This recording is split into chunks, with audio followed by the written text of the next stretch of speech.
Hello children, this is Sunil sir is going to explain chapter 1 concept of physical education.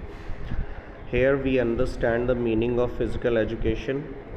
Children, the physical education is an activity or the group of activities which are beneficial for physical fitness, but it has worth more than physical education.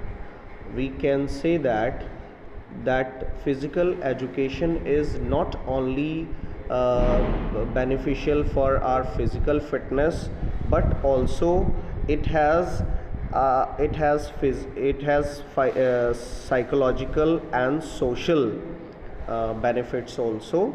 Physical activities develop the physical fitness with complete mental fitness also. You can say कि जो हमारा ये physical education एक ऐसा subject है जो सिर्फ हमारी शारीरिक या फिज़िकल फिटनेस को ही मेंटेन नहीं करता, बल्कि ये हमारे मेंटल फिटनेस को भी मेंटेन करता है और साथ ही साथ हमें डेवलप करता है, हमारे ब्रेन को भी डेवलप करता है और हमारा ऑल ओवर डेवलपमेंट होता है।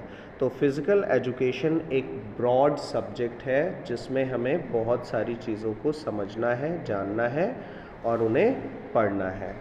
इसके बाद में आता है different types of definitions of physical education are given, but you have to take only one perfect definition of anyone. Now I am going to cover the aims and objectives of physical education. What are the basic aims or objects? So some aims are given here. First is appreciates and understands value of physical education and its relationship to a healthy active lifestyle. तो physical education हमारी active lifestyle के लिए बहुत ज़रूरी है। Second दिया हुआ है work to their optimal level of physical fitness. हमारा जो फिज़िकल फिटनेस है वो हमारे वर्क को इम्प्रूव करता है, वर्क लेवल को इंक्रीज़ करता है। तो जो भी हमारा ऑप्टिमल लेवल है वो फिज़िकल फिटनेस से ही जाता है। कहने का मतलब मैक्सिमम वर्क हम अगर अपने शरीर से कर सकते हैं तो वो फिज़िकल फिटनेस के ही थ्रू कर सकते हैं, और ये बेसिक ऑब्जेक्टिव होता है फिज़िकल एजुकेशन का। इसके बाद में थर्ड आता है become aware of movement as a creative medium connected to communication, expression and aesthetic appreciation. Here become aware of movement का मतलब है कि जो भी हमारे आसपास चल रहा है, जो भी हम कम्युनिकेट कर रहे हैं, जो हम एक्सप्रेस कर रहे हैं, these all the activities are depend upon our physical fitness, और ये कहीं ना कहीं हम फिज़िकल एजुकेशन में सीखते हैं। इसके बाद में है develop the motor skills necessary to participate successfully in a variety of physical activities. जो भी हमारी फिज़िकल एक्टिविटीज़ है उसमें हमारे शरीर के अंग किस तरह से काम करेंगे, बॉडी पार्ट्स कैसे चलेंगे, तो जब तक वो फिज़िकली फ़िट नहीं होंगे या प्रैक्टिस्ड नहीं होंगे तो फिर वो वर्क नहीं हो पाएगा। तो एक तरह से फ़िज़िकल एजुकेशन इसमें बहुत बड़ा रोल प्ले करता है। इसके बाद में experience, enjoyment and satisfaction through physical activities. देखिए जो भी जिसका भी शरीर अगर फिट होता है, बॉडी फिट होता है, फिज़िकली वो फिट होता है, तो बहुत सारी चीज़ों को एन्जॉय कर पाता है। तो ये एक कहीं ना कहीं एन्जॉयमेंट और सेटिस्फेक्शन के लिए भी फ़िज़िकल एजुकेशन मस्ट है अपने शरीर को फिट रखने के लिए। इसके बाद में नेक्स्ट आता है demonstrate a high level of interest in personal engagement showing initiative, enthusiasm and commitment. तो ये जो हम किसी भी काम को करने के लिए आगे बढ़ चढ़ कर के पार्टिसिपेट करते हैं, ये हमारी फ़िज़िकल फ़िटनेस पे डिपेंड करता है। और साथ ही साथ जो हमारा एंथुसियाज्म है, हम कितना जोश में रहते हैं और कितना कमिट करते हैं अपने किसी काम को, कितना कमिटेड रहते हैं, तो ये सब जो एक बहुत अच्छा इंटरेस्ट आता है इन सब चीज़ों के लिए, वो फ़िज़िकल एजुकेशन के थ्रू आता है। और ये मेन मोटिव होता है फ़िज़िकल एजुकेशन का कि लेवल ऑफ इंटरेस्ट बढ़ाए वो किसी भी बॉडी का, किसी भी पर्सन का। Show knowledge and understanding in a variety of physical activities. तो जितने भी जैसे अब इसमें बहुत सारी ऐसी बातें हैं, बहुत सारी ऐसी इन्फॉर्मेशन है जो हम फिज़िकल फ़िटनेस के बारे में नहीं जानते हैं या उनके बारे में हमें जानकारी नहीं है, तो वो इन्फॉर्मेशन को भी शेयर करता है ये फ़िज़िकल एजुकेशन, और हमें बताता है कि कौन कौन सी बातें कहाँ पर ज़रूरी हैं, कैसे क्या एवेलुएट, और साथ ही साथ वो परफॉर्मेंसेस जो हमारी हैं, हम कितना अच्छा बेहतर काम कर पा रहे हैं या बेहतर खेल पा रहे हैं, it depends upon the knowledge of the physical education. इसके बाद में एक फिज़िकल एजुकेशन हमें हमारी जो एबिलिटी होती है to reflect upon physical activity in both local and intercultural context, तो ये हमारी एबिलिटीज़ को भी डेमोन्स्ट्रेट करने के काम आता है फिज़िकल एजुकेशन। और हम जब कहीं बाहर निकलते हैं तो हमारे जो कल्चर, जैसे मान लीजिए हम किसी दूसरी स्टेट में खेलने जा रहे हैं, तो कहीं ना कहीं फ़िज़िकल एजुकेशन जो है हमें इंटर रिलेट कराता है दूसरी कल्चर से या दूसरी तरीक़ों से, तौर तरीक़ों से। तो ये फ़िज़िकल एजुकेशन बहुत मस्ट है इसके लिए। इसके बाद में कुछ ऑब्जेक्टिव्स आ जाते हैं, जैसे अभी हमने एम्स डिस्कस किया, अभी इसमें ऑब्जेक्टिव्स में है फ़िज़िकल फ़िटनेस की, वो हमने एम्स में भी आपको बताया। इसके बाद में हम आते हैं ऑब्जेक्टिव्स में, और पहला है फ़िज़िकल फ़िटनेस। तो फ़िज़िकल फ़िटनेस हम पहले ही बता चुके हैं कि हमारा शरीर फिट रहता है और थ्रू द फ़िज़िकल एजुकेशन। फिर बेटर साइकोलॉजिकल फंक्शनिंग, और हमारा साइकोलॉजी भी स्ट्रॉन्ग होता है। बहुत सारा हम वर्क जो जनरली नहीं कर पाते हैं, लेकिन फ़िज़िकल एजुकेशन के थ्रू हमारा ब्रेन स्ट्रॉन्ग होता है और हमारे अंदर कॉन्फिडेंस आता है, साइकोलॉजिकली बहुत अच्छे से हम वर्क कर पाते हैं। फिर मेंटल साउंडनेस, हम जब एक्सरसाइज करते हैं या फिज़िकल एजुकेशन में इन्वॉल्व होते हैं तो हमें अपने बॉडी पार्ट्स के बारे में या बहुत सारी इन्फॉर्मेशन हमें मिलती है। तो वो एक ऑब्जेक्टिव हो जाता है फ़िज़िकल एजुकेशन का कि ये हमारे माइंड को बहुत पीस देता है, शांति देता है, और इसको एक तरह से बहुत इफ़ेक्टिव वे में वर्क करने के लिए प्रिपेयर करता है। तो ये भी एक थर्ड ऑब्जेक्टिव रहता है फ़िज़िकल एजुकेशन का। After that development of social skills. Social skills में आता है जैसे कि हम बेटर रिलेशंस कैसे बनाएं लोगों से, कैसे मिलें, कैसे बात करें। तो ये सारी चीज़ें भी कहीं ना कहीं फ़िज़िकल एजुकेशन में आती हैं, और ये उसका एक ऑब्जेक्टिव होता है कि हम किसी से एनिमिटी नहीं रखें, दुश्मनी नहीं रखें। अगर किसी बाहरी व्यक्ति से मिल रहे हैं तो उससे बात करें, उससे इंटरेक्ट हों। तो ये हमारे सोशल स्किल्स को भी डेवलप करता है। इसके बाद में है बेटर न्यूरो मस्कुलर कोऑर्डिनेशन। ये जो फिज़िकल एजुकेशन होता है, हमें पता है कि हमारी बॉडी जो है वो ब्रेन से इंस्ट्रक्शंस लेती है, जिसे हम न्यूरो वर्क कहते हैं या न्यूरो फंक्शंस कहते हैं, न्यूरोलॉजिकल फंक्शंस कहते हैं। और जो हमारा बॉडी है, जो हमारा शरीर, जैसे हाथ अगर हम हिलाते हैं, कोई चीज़ पकड़ते हैं, कप को पकड़ते हैं, तो वो कहीं ना कहीं मैसेज हमारे ब्रेन से आता है। तो कब हमें हाथ को हिलाना है, कब आगे बढ़ना है, कब पीछे जाना है, ये सारे इंस्ट्रक्शंस तो हमें ब्रेन से आते हैं। लेकिन जो इंस्ट्रक्शंस हैं उनको कोऑर्डिनेट कौन करता है, उनको एग्जीक्यूट कौन करता है, वो हमारी मस्कुलर पावर होती है या मस्कुलर पार्ट्स होते हैं। तो यहाँ पर जो न्यूरो मस्कुलर कोऑर्डिनेशन है उसको मेंटेन करने के लिए फ़िज़िकल एजुकेशन एक बहुत अच्छा सोर्स है, और यही इसका एक ऑब्जेक्टिव होता है कि ये हमारी ब्रेन और अदर बॉडी पार्ट्स को मेंटेन करे, एक दूसरे का कोऑर्डिनेशन करने के लिए। फिर ये कहीं ना कहीं बेटर हेल्थ भी एक ऑब्जेक्टिव होता है फ़िज़िकल एजुकेशन का, कि हमारी हेल्थ अच्छी रहे। ये सभी का ड्रीम होता है और सभी को करना भी चाहिए, क्योंकि हेल्थ इज़ वेल्थ। तो हेल्थ बहुत इम्पॉर्टेंट होती है, और ये एक ऑब्जेक्टिव भी रहता है फ़िज़िकल एजुकेशन का, बेटर हेल्थ। इसके बाद में आता है personality development.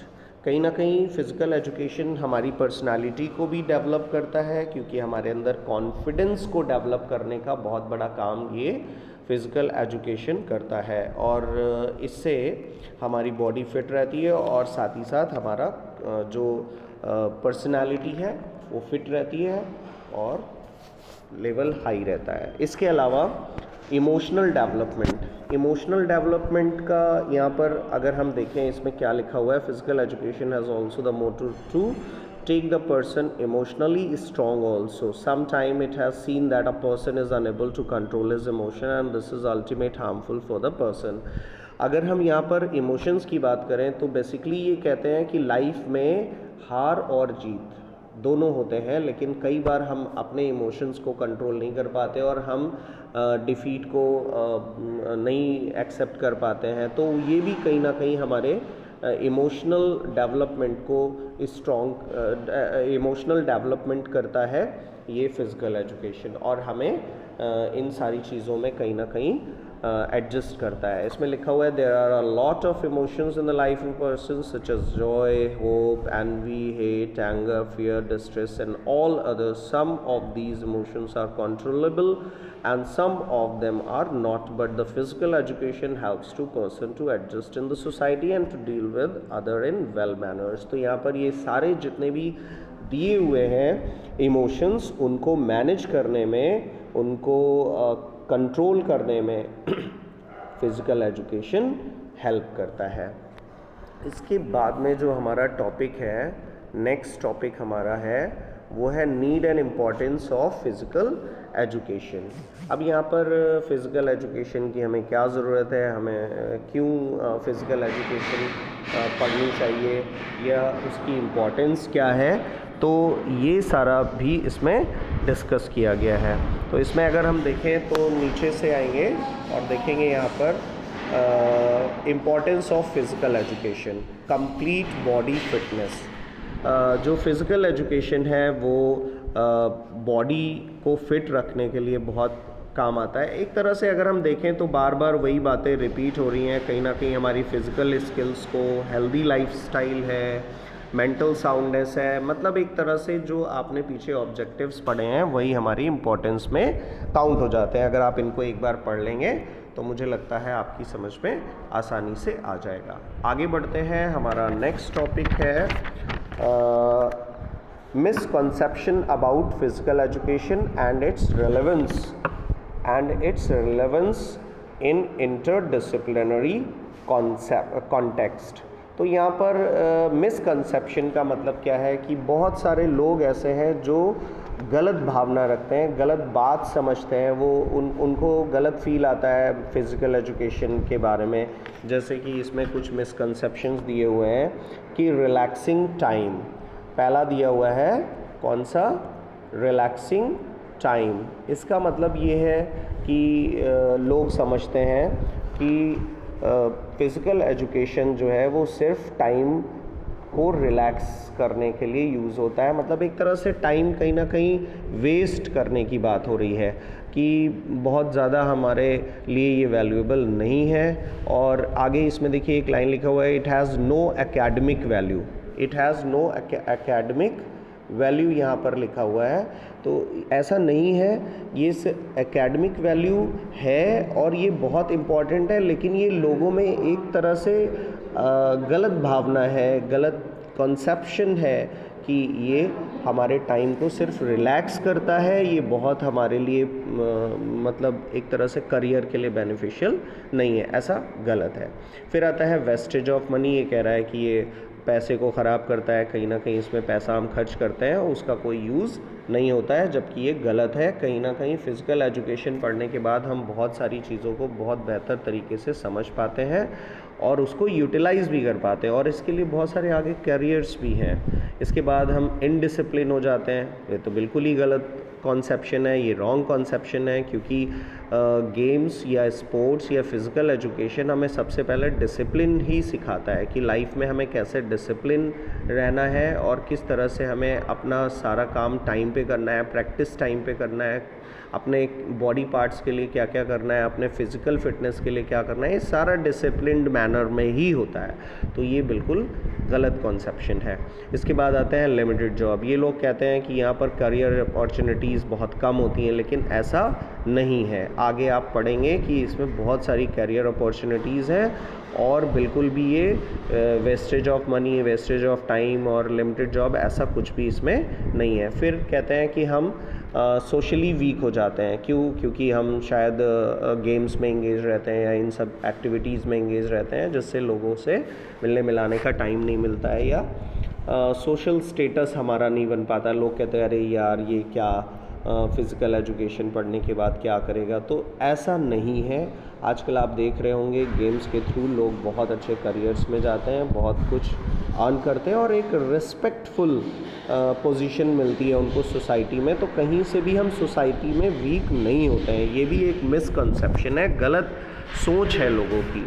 For games and recreation only, कुछ लोग कहते हैं कि फिज़िकल एजुकेशन ऑप्ट इसलिए लोग करते हैं क्योंकि उनको गेम्स में इंटरेस्ट होता है और वो सिर्फ अपने आप को एक तरह से एन्जॉयमेंट, रिक्रिएशन करने के लिए, अपने आप को फिट रखने के लिए ही फिज़िकल एजुकेशन को अडॉप्ट करते हैं या पढ़ते हैं। लेकिन ये गलत कॉन्सेप्शन है, क्योंकि ये हमें इसके अलावा भी बहुत सारी इन्फॉर्मेशंस, बहुत सारी चीज़ें जो हमने देखा अभी, इम्पोर्टेंस में भी पढ़ा, ऑब्जेक्टिव्स में भी पढ़ा कि हमें क्या क्या फ़ायदे हैं इससे, वो मिल जाते हैं। फिर एक लिखा हुआ है वेस्टेज ऑफ टाइम, ये भी गलत है कि गेम्स खेल करके या फिज़िकल एजुकेशन को यूज़ करके हम टाइम को वेस्ट करते हैं, ये गलत है। इसके बाद ये कहते हैं कि रिलेवेंस ऑफ फिज़िकल एजुकेशन, ये कहते हैं कि मैथमेटिक्स जो है has role in the physical education and sports, because अब ये कह रहे हैं कि कुछ कहीं ना कहीं इसका यूज़ होता है। तो फिज़िकल एजुकेशन में मैथमेटिक्स, अब ये यहाँ पर एक तरह से बेनिफिट्स बता रहे हैं कि लोग समझते हैं। तो mathematics has role in the physical education, mathematics का भी यूज़ होता है, फिज़िक्स का भी यूज़ होता है, फिजियोथेरेपी का यूज़ होता है, मेडिकल फाइल रहता है, बायोलॉजी रहता है, मैनेजमेंट रहता है, सोशियोलॉजी रहता है, साइकोलॉजी रहता है। तो यहाँ पर बहुत सारी ऐसे टॉपिक्स भी हैं जो हमारे लिए इम्पॉर्टेंट होते हैं for the purpose of understanding physical education. So I hope children, you understand whatever I have explained here. Rest the part we will discuss in the next class. Thank you.